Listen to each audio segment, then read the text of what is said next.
Princess, are you there? Yes, I'm there. Alright, Mr. Raymond, are you there? Alright. Even if it is 3 people or 3 of you that get everything right, we are satisfied.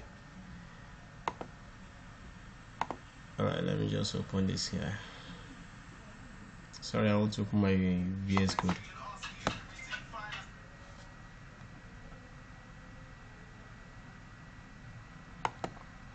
I'm opening my VS Code, please.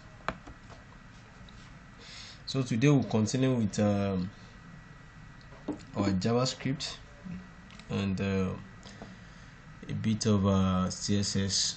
So we'll be designing form and we'll be using our JavaScript to do some styling. But before then, we'll try to do a slider using JavaScript.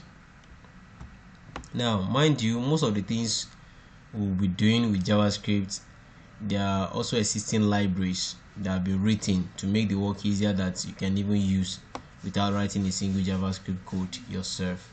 For the sake of knowledge, because it's not all the time that you always use library, and there are some occasions that you just have to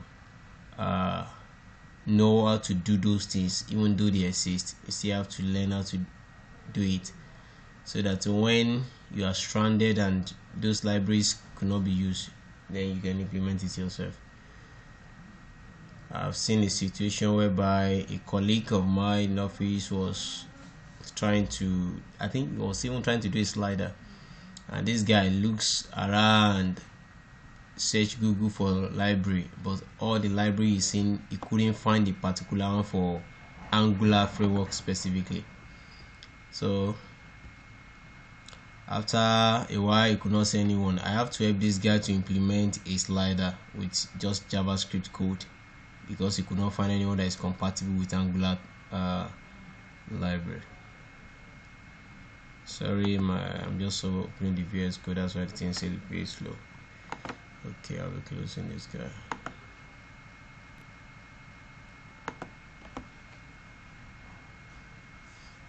Are we still together, please? Hello? Please, I need... Alright.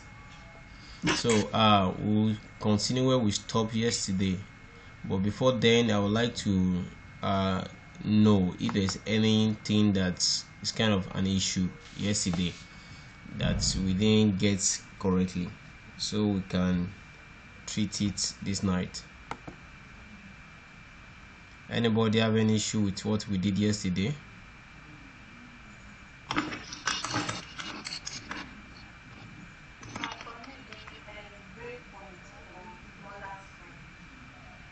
Okay. I don't know if Okay. Yes.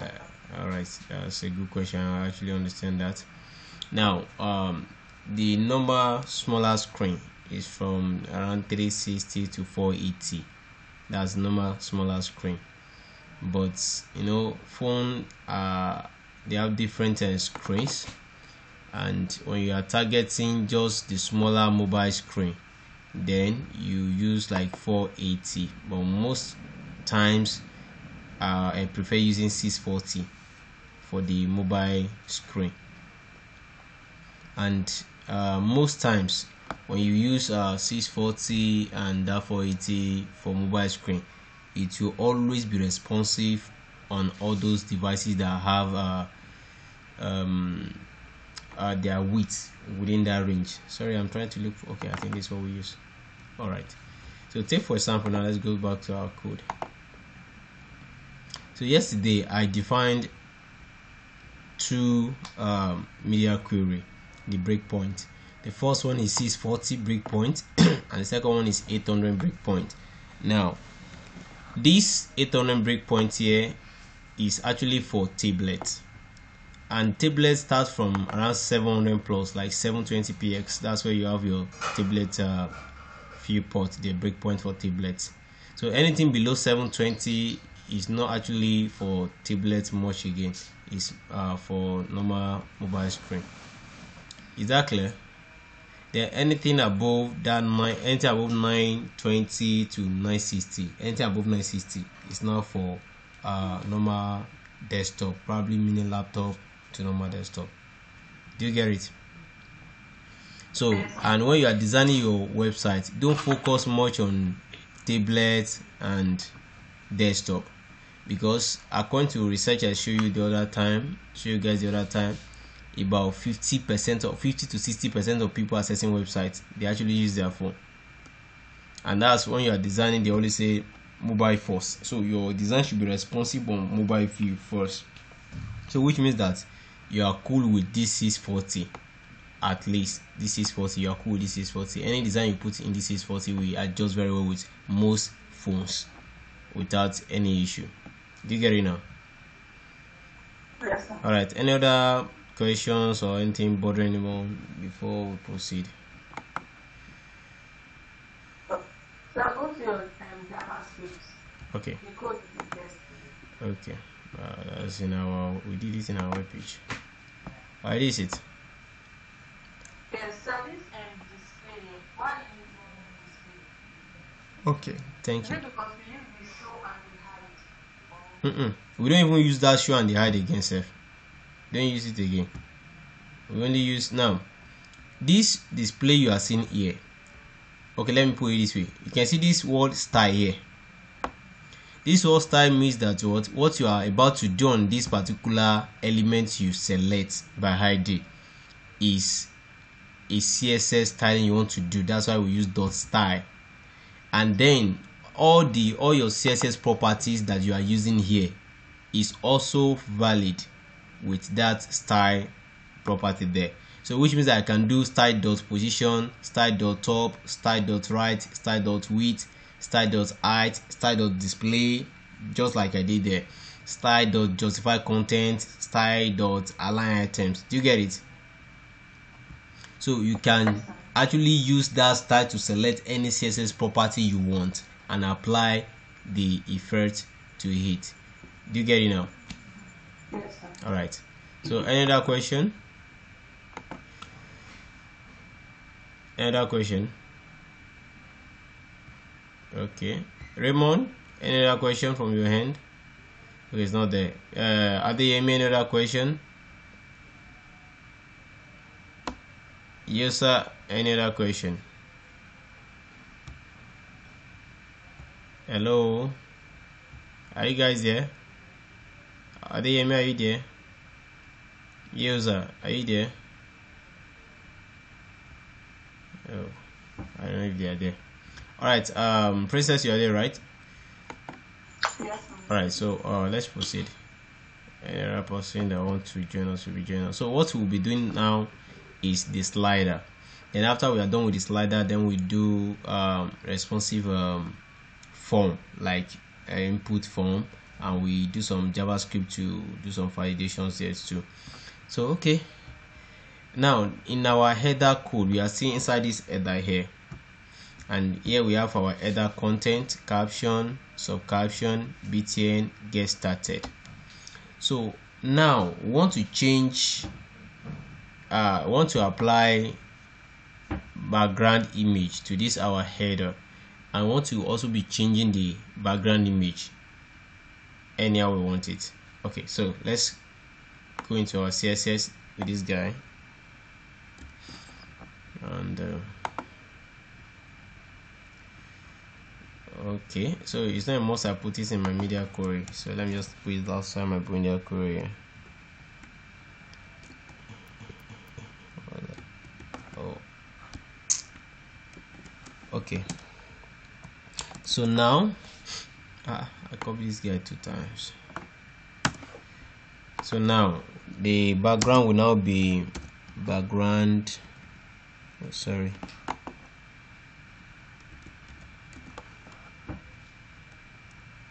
and that will be URL. So then you have your quotes, then the directory to your images. Then let's put this guy first. and let's save it. Nice one. Okay, let's now define the height. Let's say height should be 80 few height. Then while the width should be 100%. So let's check it out. Nice one.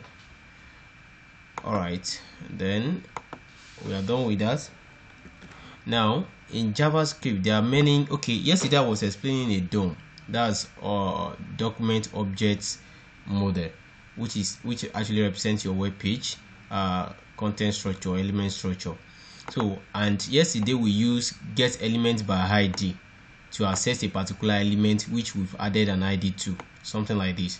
Now we can also access our class. If you don't want to be using ID, we can still use class. You understand? Though the reason why we tend to use ID more is because ID tends to be more unique than class, because most time you use class word in different places in your code, and you don't want to be causing a kind of a conflict in your code. So that's why most time we choose to use ID instead of the class, because ID always have a unique name than the class. So but we can still use class. So instead of this get element by ID, if it's a class, you just write document dot get element by class name. You see that?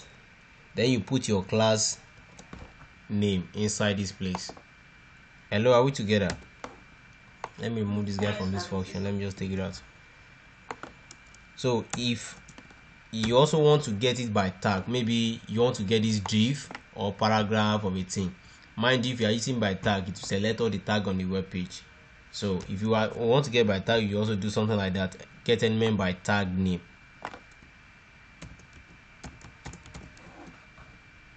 Do you get that? So that's how you do that. And you can also create an element inside an element and put a value inside. Let's do something. Let's quickly do something here.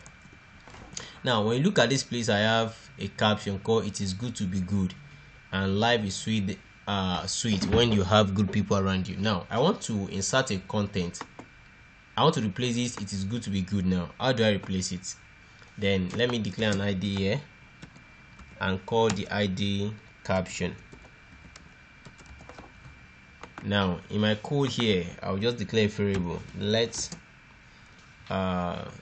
let's header caption, or let me just use let's caption equals to document dot get element by ID, and the ID I just added now is what is this guy caption. So that's what I will now put inside it, because that's the div, the tag. I want to change the value in between. So now I've gotten that part of the HTML code now. Okay, now let's even log it. Let's see what is even inside this thing we are actually getting from the document.getElement by ID. You can as well log it to see what you are even getting. Just log caption here, the caption variable you declared there. Let's save it and check our console to see what we are even getting there.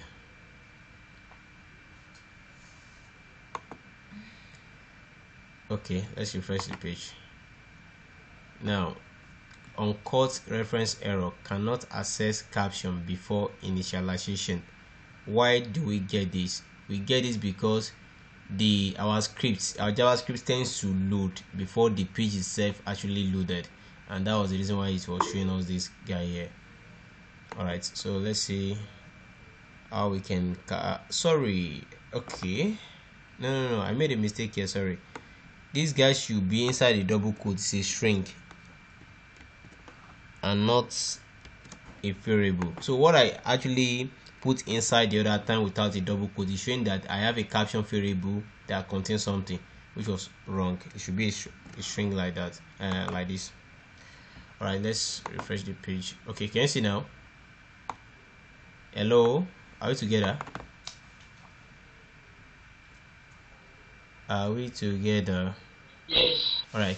Now you discover that it actually selected that area we put the ID caption. It select the total, the element there, which is the div.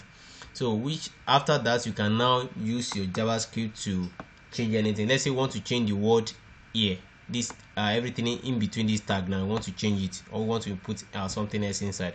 Then we'll now use our caption variable, this guy here, or let me just change the variable to text, caption text. So I want to change it, and I'll say caption text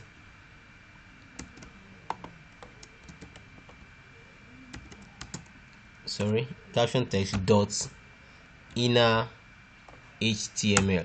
This inner HTML keyword is actually saying that everything inside this particular div tag or element that has this ID should be replaced by anything I put here now. So I'll now replace it with what's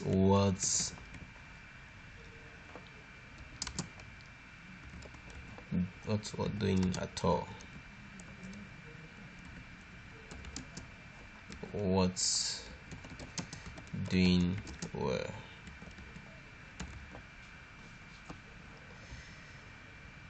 Okay, so let's just use this test like that. Now let's check. Can you see this text here?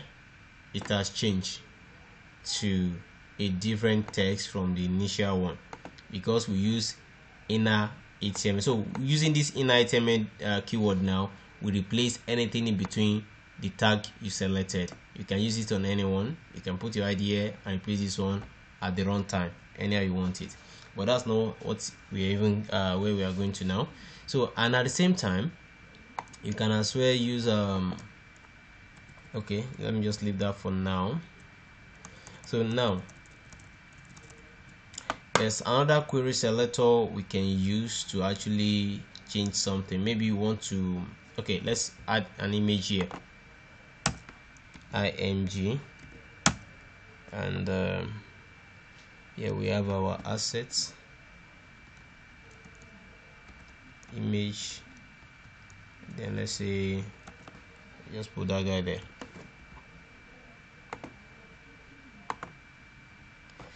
Can you see I added an image here? Now you can use JavaScript to change the image too from what is actually showing there. So which means that you can change any HTML elements property dynamically. Sorry please.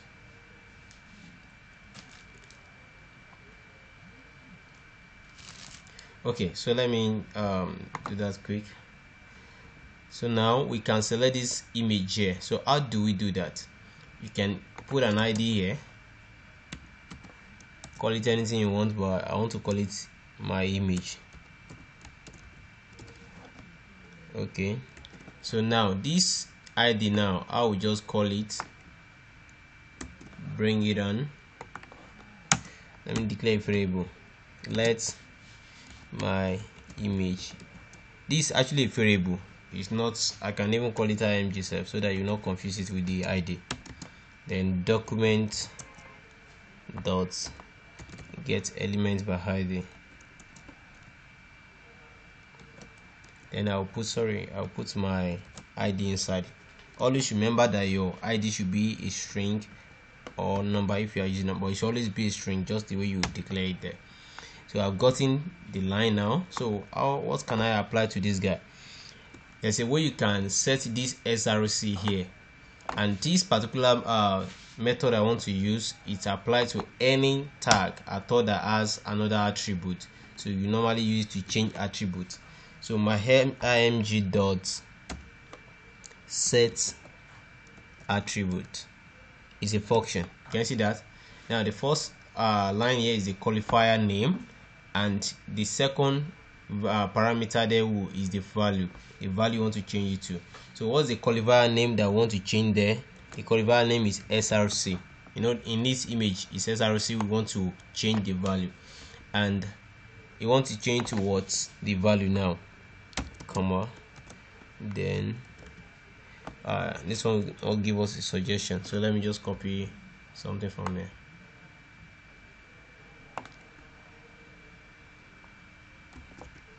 I'm coming, please. I want to look for a way of selecting another image, and the best way to do it is just to do the suggestion from here.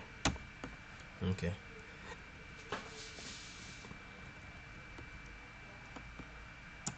Okay, let me just copy this guy.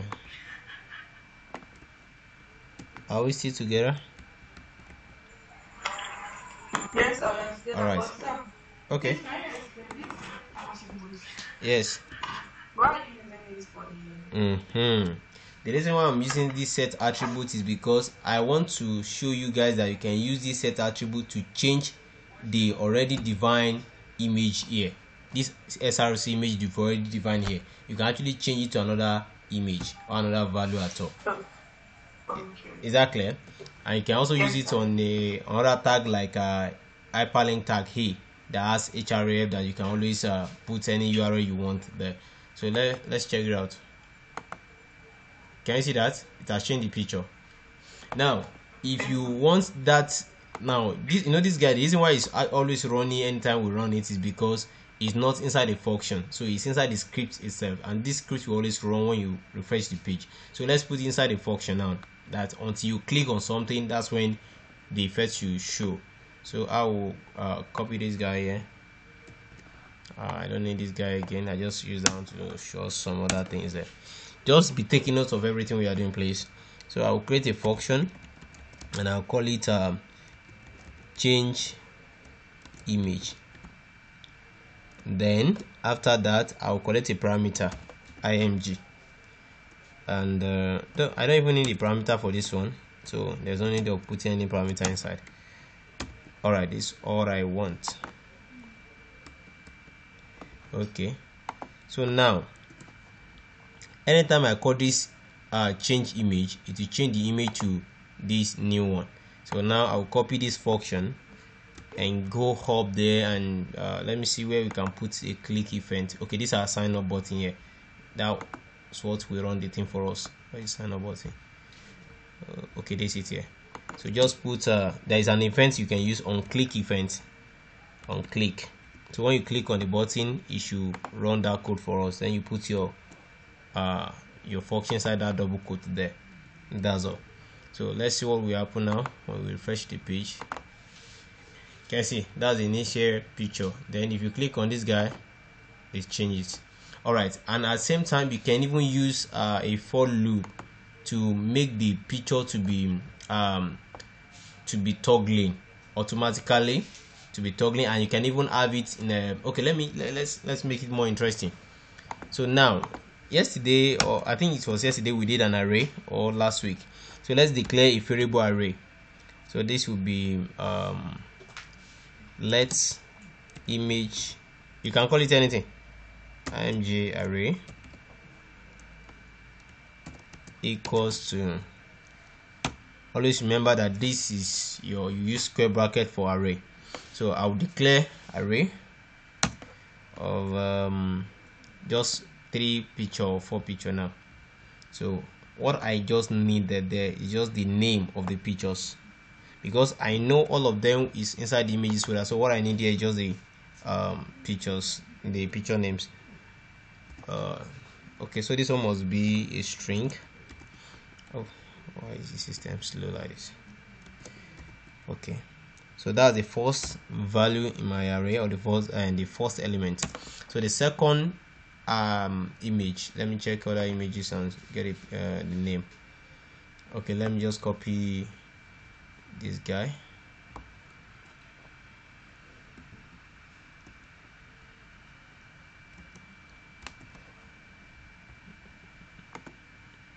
And I will put it here as second image. Then I want to have another one, and that should be this guy, which is the default image here. Okay, are we still together, please? Yes, sir. All right, so this assets slash image is constant to all of them, so there's no need of putting that asset inside together with the image name, because the image name could be anything, but we already know where the folder is located. So what I will do here, I want to use for loop now to actually loop through these images. So let's see how we can do that. I'll come down here and say for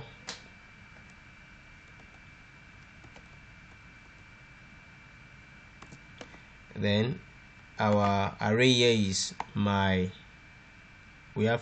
array is image img array, then dot length. So this dot length will get the total number of elements inside that array, which will be 1 2 3, and our index is starting from 0, so that will be 0 1 2. That will be the index of our array. So this guy here will also be okay. We don't need this guy.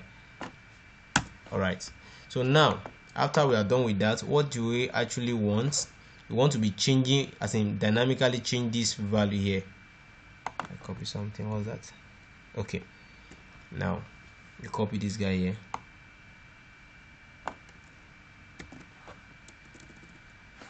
then we'll put it here. Now this guy, we are not the one writing this guy any longer, so we'll be appending the array results. Now this array results, we'll be appending it into this method here, so that will be plus. Now when you want to concatenate two strings together, I mean these two strings, when you want to join them together, what you just have to do is to use plus sign. So this will now be array, this is our array variable, put it here, plus, and to access our array you use your index value, and index value you don't know it, that will be index.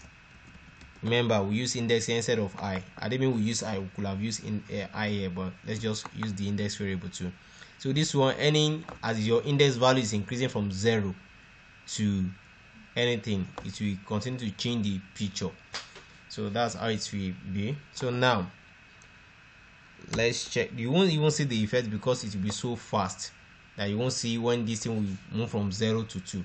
So there's a way you can actually delay how it's being set. And how do you delay it? There's a method in JavaScript called set timeout.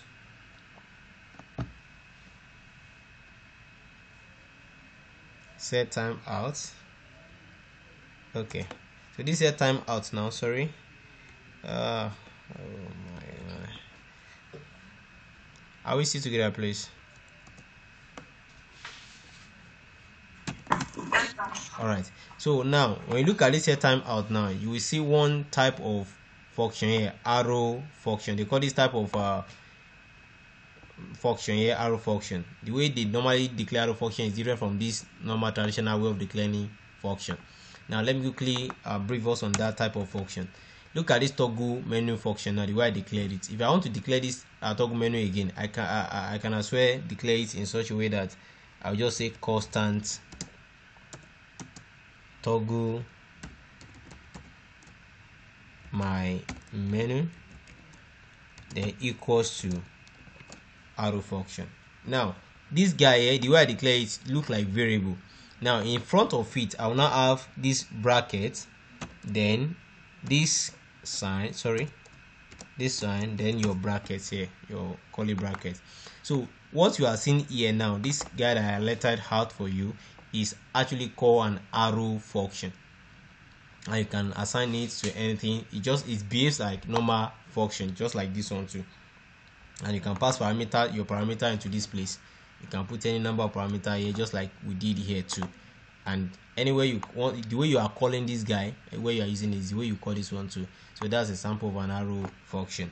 So this guy here is an arrow function, and you can pass anything you want to it. So what we are passing to this guy now is we want this guy to be running this code every after 1 second. Now you see this 1000 you are seeing here is actually 1000 milliseconds, and 1000 milliseconds is equivalent to 1 second. So if I want to make it to run this guy after 5 seconds, now that will be 5000. That's 5 seconds. So let's save it and check it out. Now don't forget that our each picture here now, the name of this picture name here now will be appended to this guy here, so that you'll be able to get it from the directory. So let's run it. Now we invoke that function by clicking on this button. Let's check. I expect it to work now. After every 5 seconds the pictures will change. I think the time is much. 1 2 3 4 5 seconds. It's not working. So let's check why it's not working. For this is not working. Oh my MG. Hello, are we still together, please? All right, thank you. Okay, let's log something inside to see if this guy is even running at all.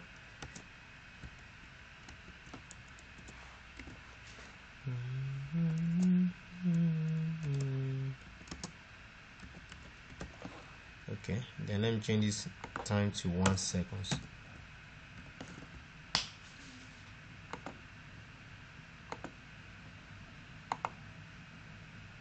I work. Okay, it actually work, but it's very fast. It's very fast, so we are not seeing it. Okay, now what happened is that the thing is actually working, but the thing was very fast and we are not seeing the effects of that changes. Let me put 2 seconds and check it again.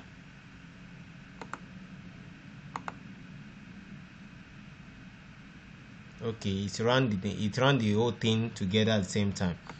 Now one thing about this set time interval is that you can actually override it, and that's what is happening here. So there's another way to actually achieve this without overriding it, because the only way we can put delay is to use this type of this method I use. But now this guy is not working the way we expect it to work here. So what do? Let's use what is called set interval. The set interval is actually a function that will be running at every interval of time you declare to run. So let's use this set interval function. Now you can see that this set interval is more or less like that set timeout. The only difference between the two is just that what they do is different. The set timeout will only run once after the time defined is elapsed, while the set time interval will continue to run every interval of time you set for it. Like this interval now, you just set like 1000. So every 1 seconds now we want this guy to be running. Now mind you, we don't even know this index again. We don't have this index again. We only use this index inside our for loop. So how do we go about this now? So let's set it out here, and we declare one variable here. Let I equal 0. Let I equal 0. Then now this our I will be the one to be, as in the one we be using to change our array. Then inside it now we now have a function, an if-else condition. If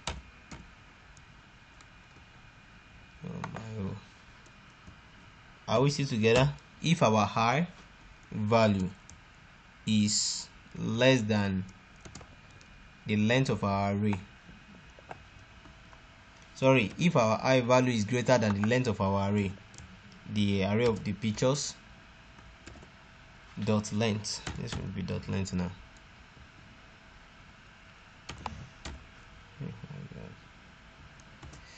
Then what should happen?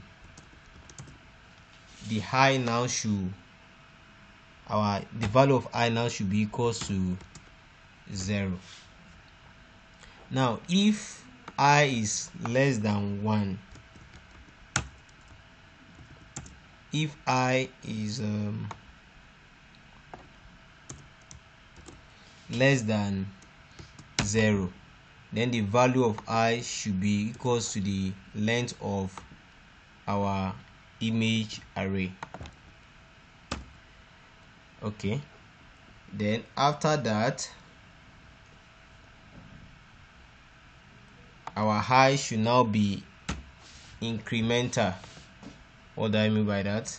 We now say I plus plus. So anytime this function is running, the value of I should always be increasing. I plus plus, I plus plus. So when the I value gets to is greater than image array length, now it will reset it to 0. I don't even need this guy now because we are not doing minus minus. So I plus plus is what we need. So that's all. Let's run it. Oh my god. Okay, we call the function, invoke the function by clicking on this guy. So let's see. Can you see that? Can you see that? Okay, since we are using the picture that resembles the background picture, so let's remove that background picture one. Which picture are we even using there? Are we still together, please? Okay, wallpaper preview. Let's change it to this guy. Or better still, let me look for another one. Okay, let me use this guy.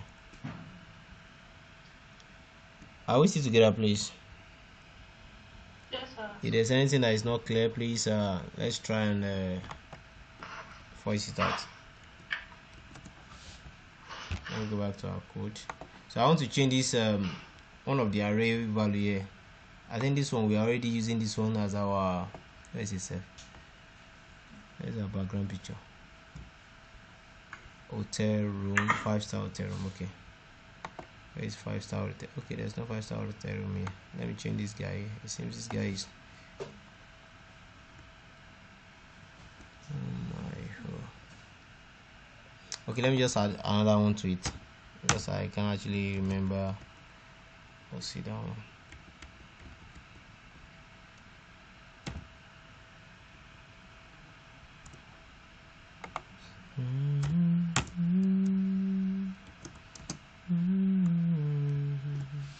So let's check it again. So we start doing focus by clicking on this guy.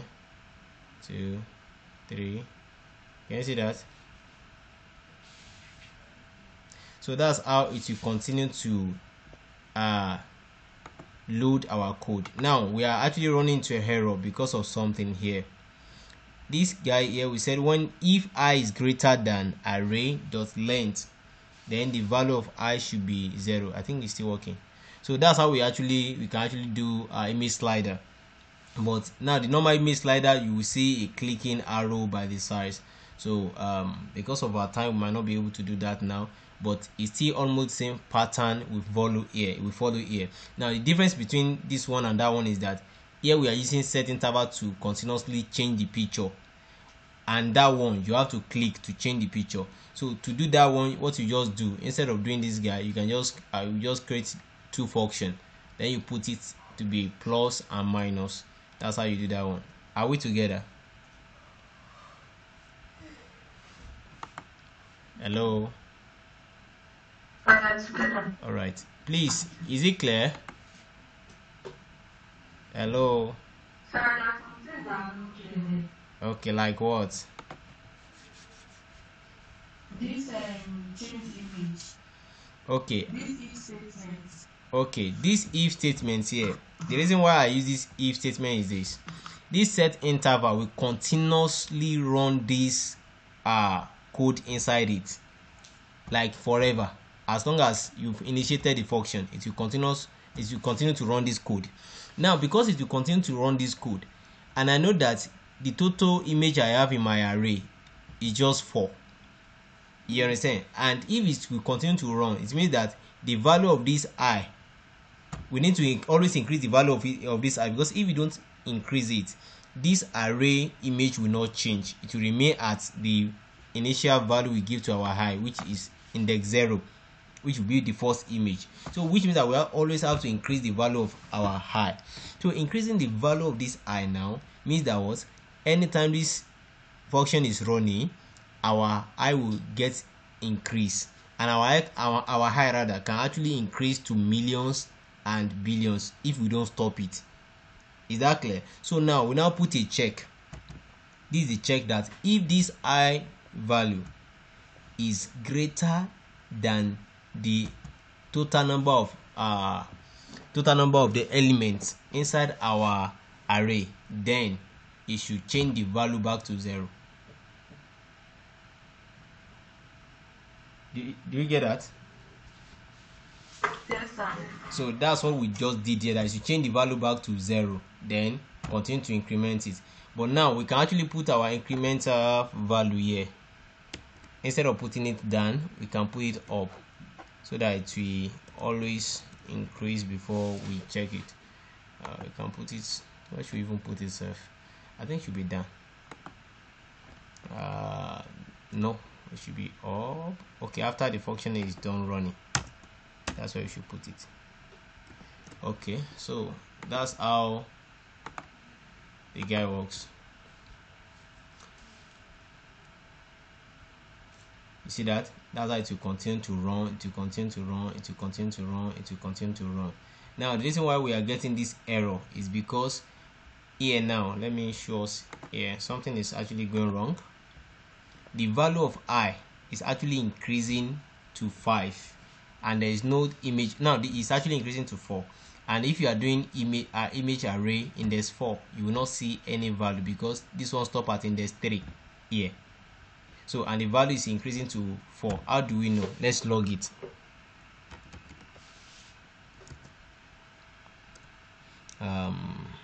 Let's just log I index, then we'll put I here.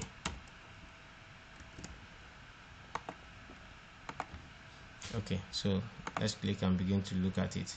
You can see the index value now, 0, 2, 3, 4.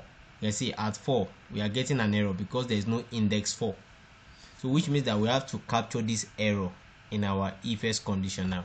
So I will go back. So I know that when this I is equal to our array value, is still not valid, not only when it's greater than it, because if it's equal to the length will be showing 4, but the index value you can access is 3. It's from 0 to 3, not from 1 to 4. So which means that I have to change this one to greater or equals to. So if I is greater or equals to the array length, then it should change to 0. So at index 4, instead of showing error, it will turn it to 0.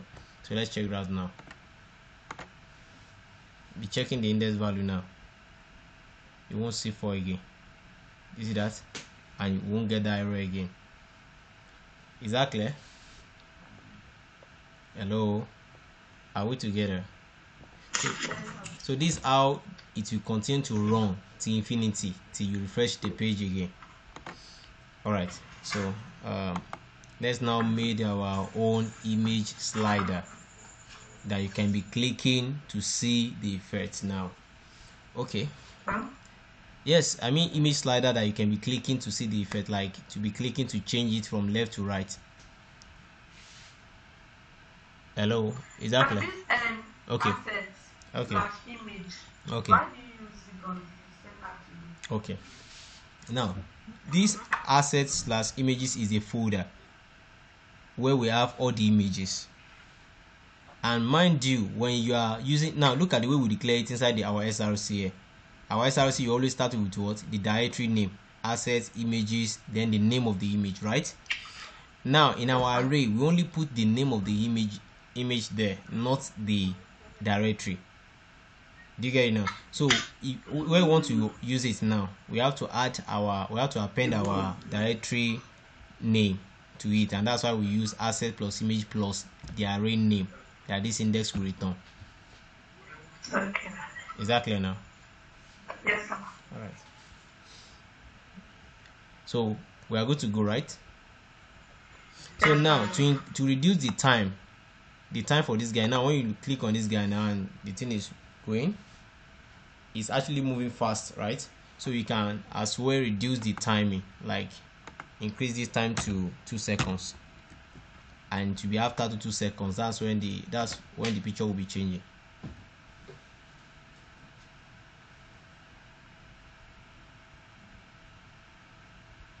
Sorry, I've not even clicked on this guy. I'm waiting for a result. Okay, you see that it's not as fast as before again. It will be after 2 seconds.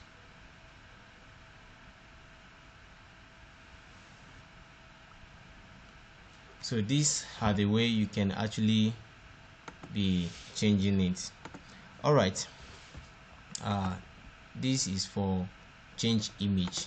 So, and at the same time, you can even apply your CSS styling to this image area here. You can affect it now. Take for example, if you want to be change the background image instead of the this image we added to it now. Let's say this background image is what we want to be changing now. What I will just do is this.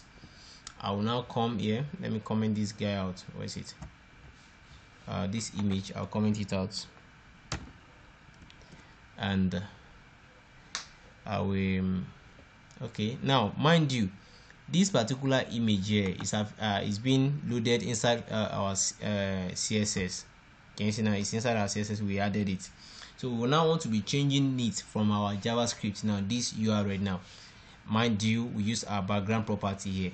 So I will now add one ID inside this header content, or I can even use this what's it called, this class directly. So instead of get element by ID, I will use get element by class name. So this guy now, there's nothing like this again. So this one will turn to by class name, and I'll put my class name inside. All right. So instead of setting this attribute here now, because I'm not dealing with that img again, so I'll just use it to set the property. So this one I can change the variable to something else like bg image, and this bg image now I will now be changing it here. Dot background, sorry, dot style. You have to put this type first to show that you are changing the property of the CSS, and that will now be background.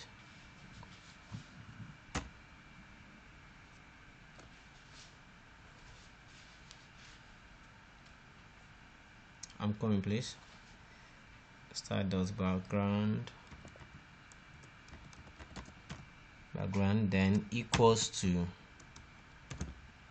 double quotes, then you have your URL,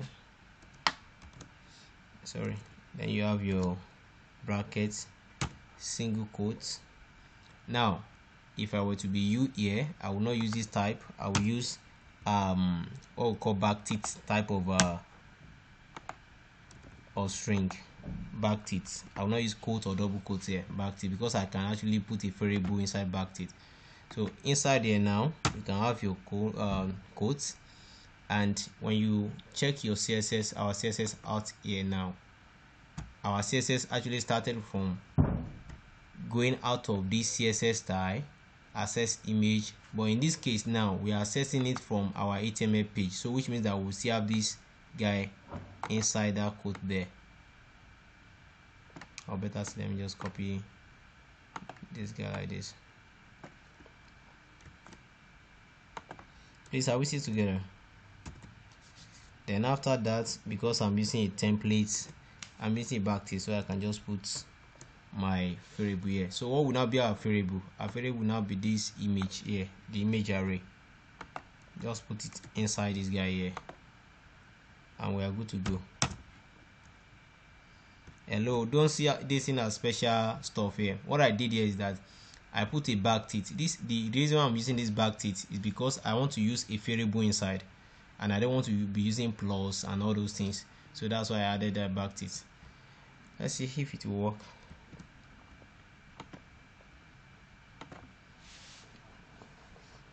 And let's click on this guy, because the change. Oh, an error. It's saying that cannot set property of undefined setting background. So undefined. Let's see why the thing is telling us, showing us that kind of error. Get this by class name, header content, then bg image dot style dot background, and we set it to this guy, but it's saying this. Why the error? Why the error? Okay, let me remove this Let's go and see.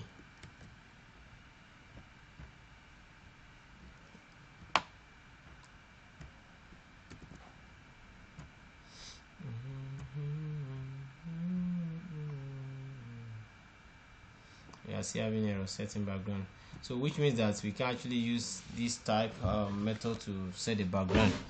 I don't want us to waste much time on this guy. I will have find a way out for us to do this one. Just pen this guy down till later, but I don't want us to waste time on it. Okay, now this set attribute that we did here, don't think that it's only being used for image. You can use for any element, I mean any HTML tag that has other attributes such as your hyperlinks. Take for example, if you have a tag here, let's put a link here,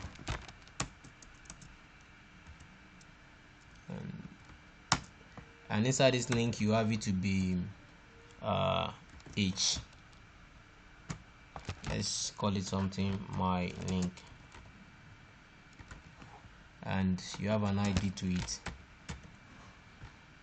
and you call it dynamic link.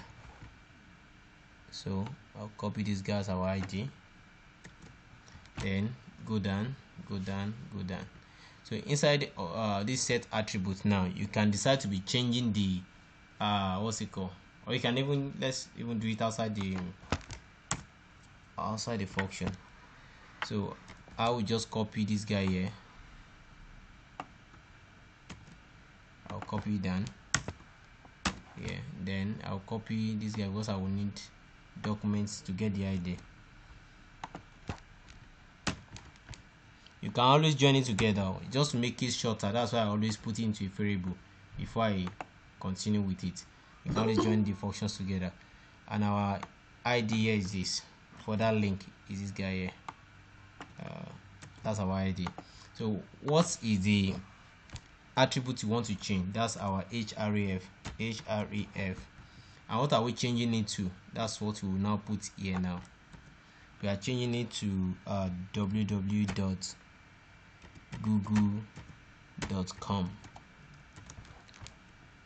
all right,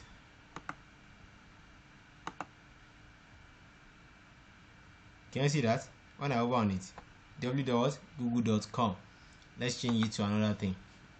I want to change to yahoo.com.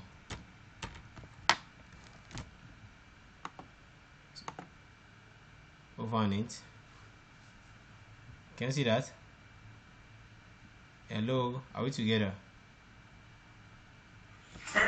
Can you see that it's now what, yahoo.com? So which means you can use this set attribute to set a attribute of any element that has attribute like image tag, hyperlink, and the rest.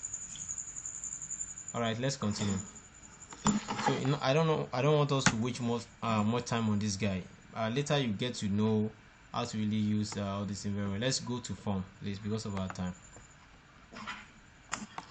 So I'll be designing a form page now. We are just dealing with a skeletal stuff here now. So let me go down.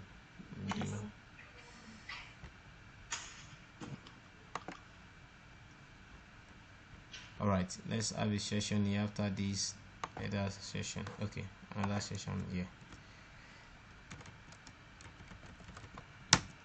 I want to have our form, sorry, and this our form. Now I want to have what's it called, our input, and the type is text. We want to have 2 inputs, 3 input rather, and we have another one, input. So this first one will be text, the second one will be password, while this other one will be confirm password. Sorry, yeah, it will be password. It will be password too. Or how do we do it? Yes, password. So now the ID for this guy here will be password. can call it anything you want. So the ID here too, but mind you, the type should be password. You can't call type anything you want. Type is always what it's defined to be, either text, password, email, range, or the rest.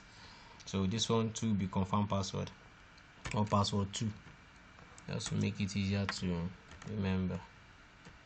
Password 2. Then after that we have our button inputs. Then the input type will be type button, and to now be submit. Okay, so let's save it and check it out. Alright, we have it here, though the thing is looking somehow disgusting. Let's go to our let's put a class here, call it form area, and let's style it a little bit so that it will look a bit nice. Dot form area, then background color to be a little bit F9. Then after that, the display to be flex so that it can be at the center, and the justification to be center. Then the align item should also be center. Okay, nice. So then we have another one which will now be form tag. Now form tag width, the maximum width we want is 500 px. That's the maximum width, and it should not be more than that. And after this guy, the background color should be white. FF. Let me change this guy back to something like F0. Okay, then the display should also be center, and what can I have to this guy? Align center. Okay, flex direction should be colon. So I want to use this guy to access my input tag. Okay, let me add my input tag here. So input, then I want the width of this input now to be 80% or that 500 px. Then I want the padding,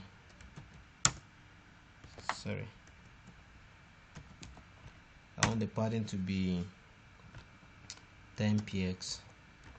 Then I want the curve, that's border radius, border set to be null. Then the border radius now to be 5 px. Then, or better still, let me just give it a border, just a fainted one. That will be 1 px solid. That will be CCC. That will be fainted one. So I think the margin, let me give it 8 px. Okay, let's check it out. Anyway, see how it look. Maximum width 500 px. Okay, let's make it minimum width there so that we extend it very well. And let's give this guy margin around. Margin should be 20 px. Alright, okay, I think it's better now. Then let me give this guy tone width self, height 100 few h. Sorry, are we still together? Okay, I can see it very well now. Alright, let me go back to our form. At least it's looking a little bit better. Okay, let me add something here, maybe tests.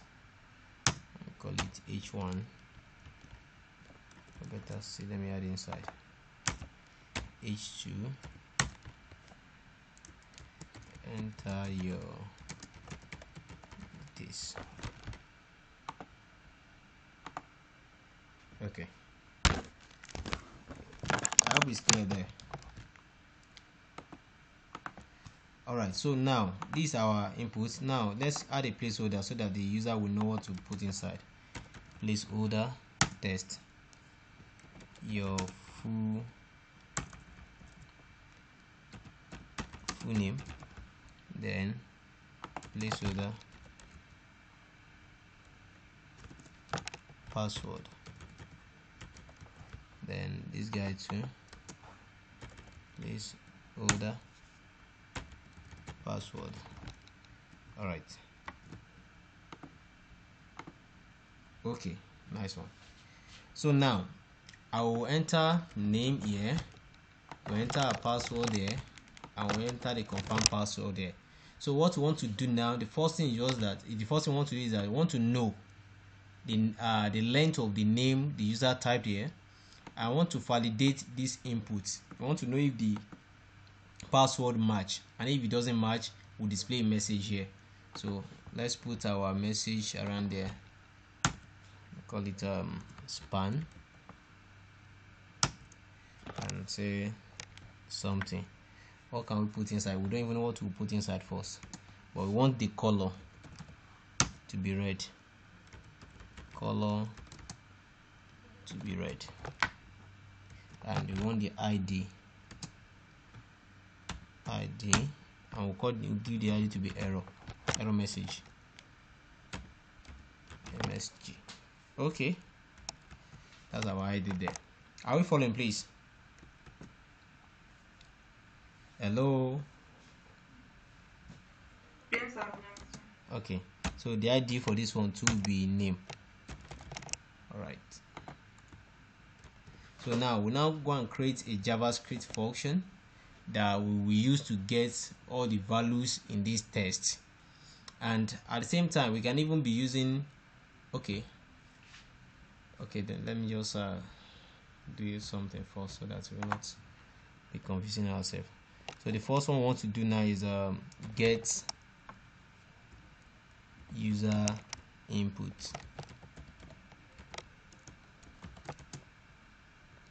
Mind you, this is not correct. I have to start with function. Okay, now so, and my full name now, the name variable, I will declare a variable called name. Mind you, I've already declared an ID inside that input to be name, so I'll get it by document dot get element by ID. Then what is the ID name that I put there? That's name.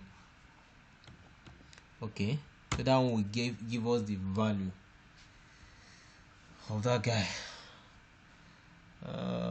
So sorry, this one will now be okay. Let me just leave it this way. Then the next one is password 1, pw. Let me type it correctly. Password 1, that's the first password. Let me call it password 1, underscore 1, so that it will be clear. All right, then we have it to be password.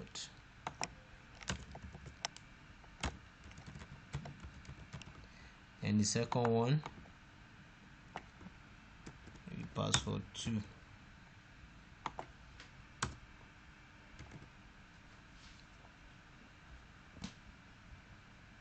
Password 2, and that will be, what ID do we even use on our password 2? That's okay, we use hyphen, that is 2. Okay, so now this one will get us those inputs. Then we can now use dot value to get their value. So the first thing we'll do is to log it. We want to log those values before we start working with it. So we'll now put name dot value. I want to log those values, value, comma, password dot value, then password, the second one, dot value.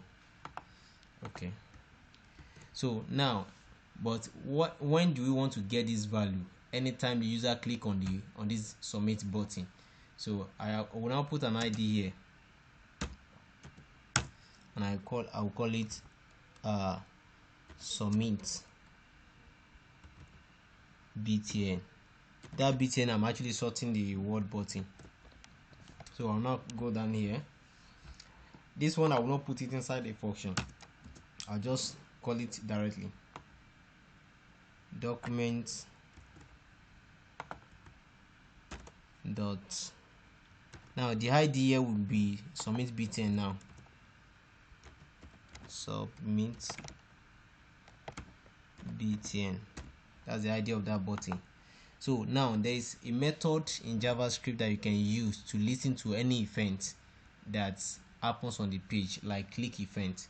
So we now use dot add event listener. So this event listener, instead of going to the page and be using this this type we've been using on click, that on click type, this on click, instead of using this on click type, we can actually just use an ID on this guy like this. Then we use a method called add event listener.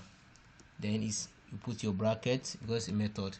So the first one is what the event type. We want to get the key of the element event map, then the listener type. Okay, so and they give us the example of what to do here. So listener, this will be HTML element, event, and the rest. So that will be function key of element map, event map, then that's the listener. Okay, so now we want it to be click,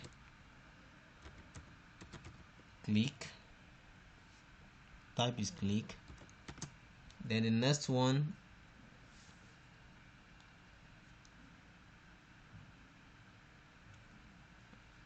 sorry please.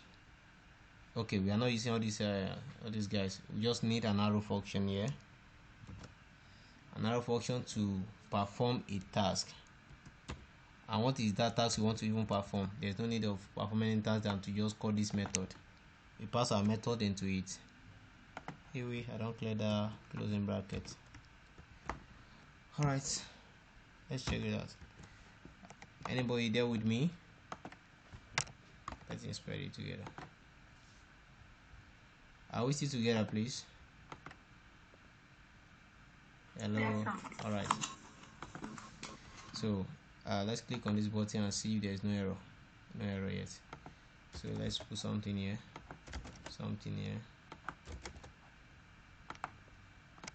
oh, nothing is showing. Sorry, let me quickly here.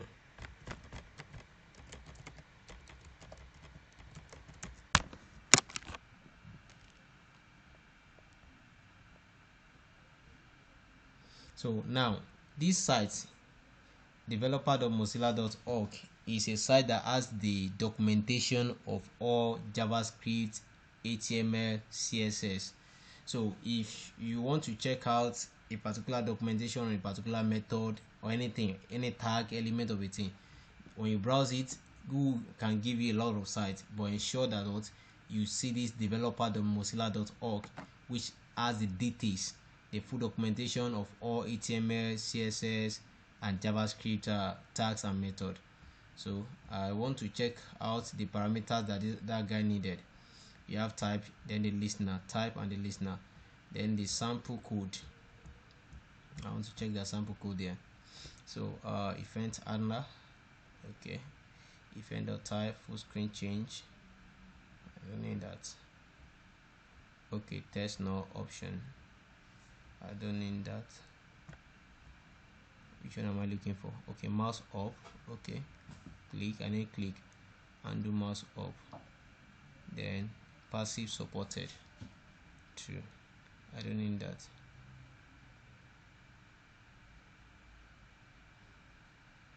Okay, Which one is not false?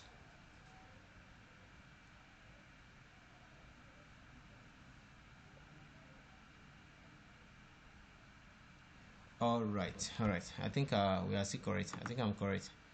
So the only thing I didn't add to this guy is the hyphen listener option, which is boolean. All right. So let me put a log here to even see if this guy is even showing at all. I show.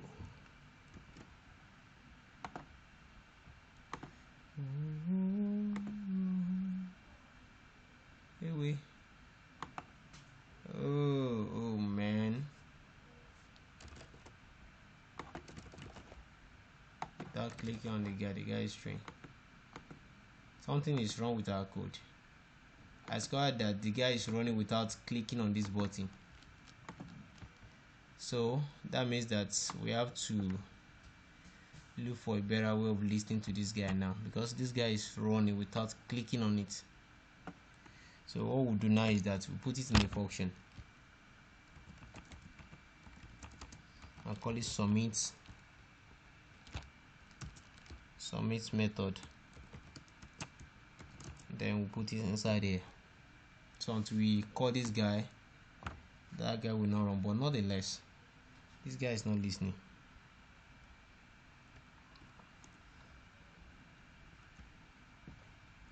Sorry, let me correct this thing. I'm not sure why that is always running without clicking on it. Add listener, click, get this. Let me change this guy to true. It shouldn't even work at all when you don't even call it.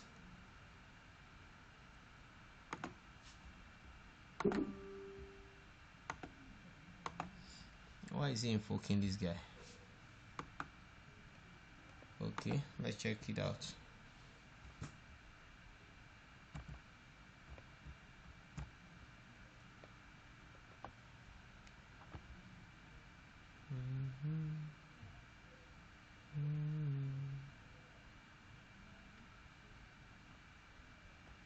Allow it together, please. Yes, I see. Okay, I found something strange now. Signal. Oh my goodness. It shouldn't be running without being triggered. But the problem is that this guy is being run without being triggered. And when I'm clicking on it, it's not showing again. Okay, let me see where the issue is coming from. So before this document does get payment by, there's no this thing. What's that? There's no attribute or Yes, like variable, right? Yes, I just choose not to create a variable. I can still create the variable, like submit btn here. You can see that. Then I will remove this guy here. Just I decided not to do that because it's not a must. This is what you are saying. So you see the almost same thing. So I decided not to do it. So something is actually wrong here. This guy is being triggered here. Why is okay? I'm coming. I think I found it out. Let's remove this guy. Let me check, and this guy should be false.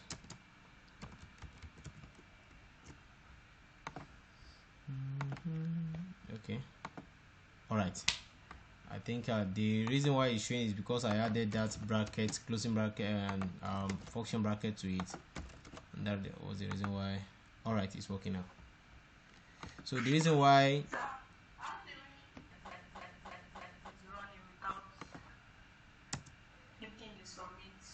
Okay, the reason why I actually knew that the guy is running without clicking on the button, because I already logged something here. And what I was expecting is that it's until when you click on this, on the submit button, that this guy will trigger this function here, this function that we input here. So but I discovered that the function is being run, like it's running without even clicking on it at all. So that was what really got me marvel somehow. Then I discovered that the reason why it was triggering it because I invoked the function instead of passing it as parameter. This is what I did. Do you see that? I invoke it as a function here. That was the reason why the thing was running, instead of just passing the name as a parameter. Do you get it now? Yes. Alright, so you see that when we click on it, you can see that it's working. Now let's type something inside here now, and put something inside here too. Remember, we've already logged all this test input value. You can see that what these are value here now. So since we know how to get our value from our form, we can do anything we want with it now. Alright, so we know that we are getting the value here, so we can now do something like compare the password. So if else conditional, if password 1 not equals to password 2, then we should now display something inside our error ID there. I think, let me show us here. We put a target that doesn't have anything inside. I want to put a test inside it now. So we now it's already having a ID called error message. So we use this ID to locate that tag and put a message inside. So if password 1 not equal to password 2, then get document by ID.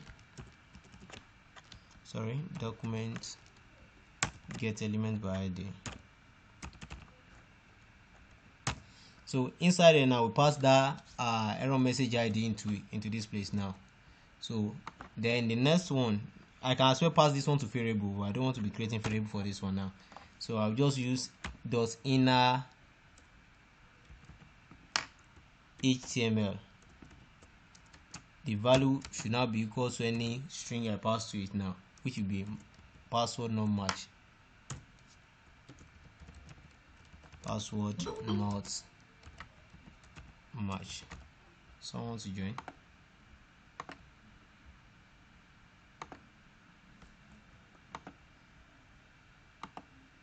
So password not match. Now you will see the test will be displayed in the form now. Now aside that, else if they match, then I want to do two things. Oh my god, see I put. So I want to do two things. I want to change the test back to validated, password validated, or verified rather, validated rather, password validated. Then at the same time I want to change the color, so which means I will not be using this type again. I will be using dot style now to change the color. Style dot color, test color now to green.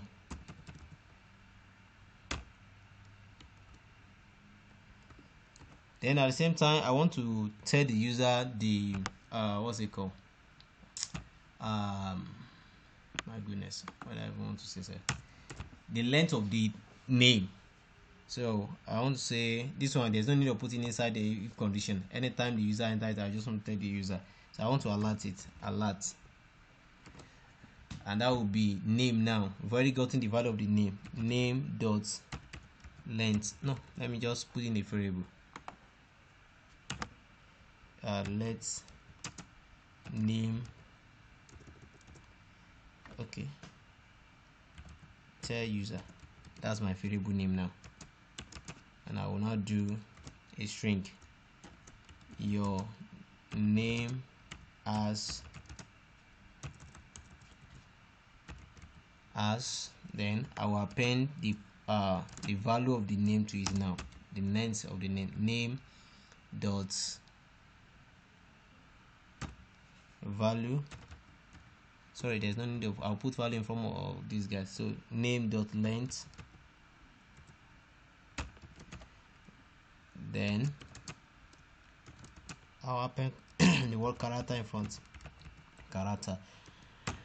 Then this is my variable now, is what I want to alert. So I'll just put inside the alert function. So now here now, because I'm not just getting the element alone, I'm getting the value of that input, so I will use dot value in front.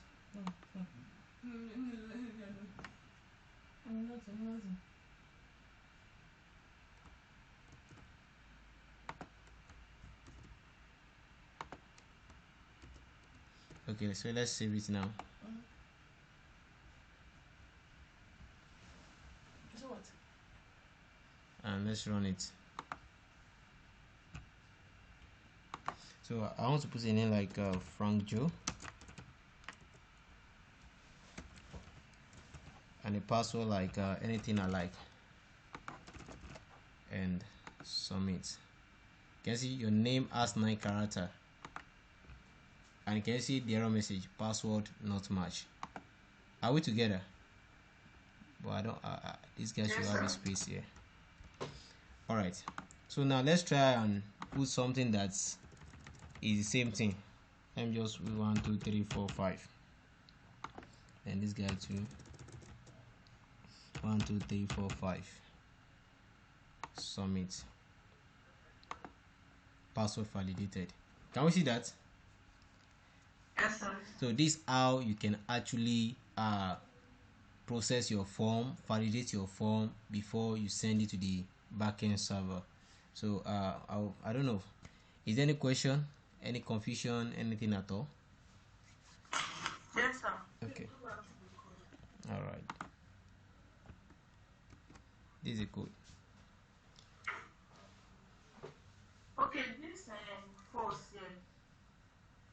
Okay, I'm I listening. don't know is it must to use false or true? It's not a must. It's not a must. So I can remove this guy now. Now this type of method always have a default value. You understand? So like default value is first, so I don't have to even declare it. So if I still run it, it will still work. Princess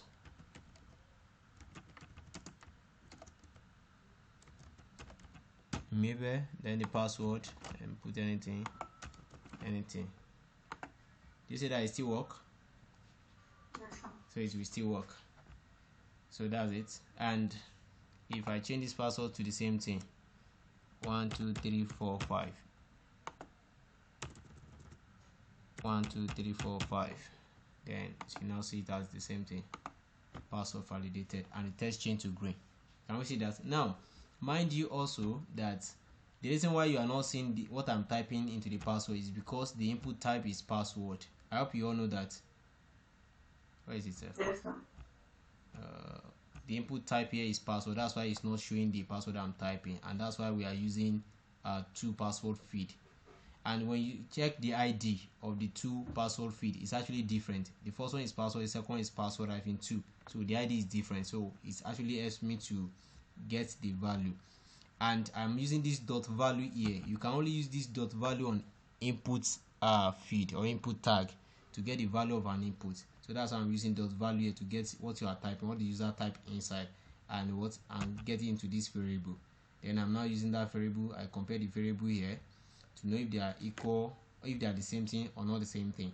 So if they are not the same thing, then you should change the password not match. And that red color you are seeing there, I've already declared it here in my style here. Then if the password is the same thing, it match each other, then you should change the word to your password validated. Then I change the color on my JavaScript back to green. Do you get that? Then the one that is alerting us the name, so I just put something here, your name as this. Now the name, now mind you, we've already gotten the value of the name, which is a string, into this name here, and I use the dot length. This length will always return the character in a text, either array or text. It will give you the length. So that's why I use dot length here to return the number of character in that text in the name, and I append the word character to it, and that's all. Is this clear? Hello? Yes, sir. All right, Mr. Raymond, are you there? Okay, he has left. I would like us to pause here tonight because my system battery is kind of low now. So till tomorrow. Thank God we're able to record tonight's class.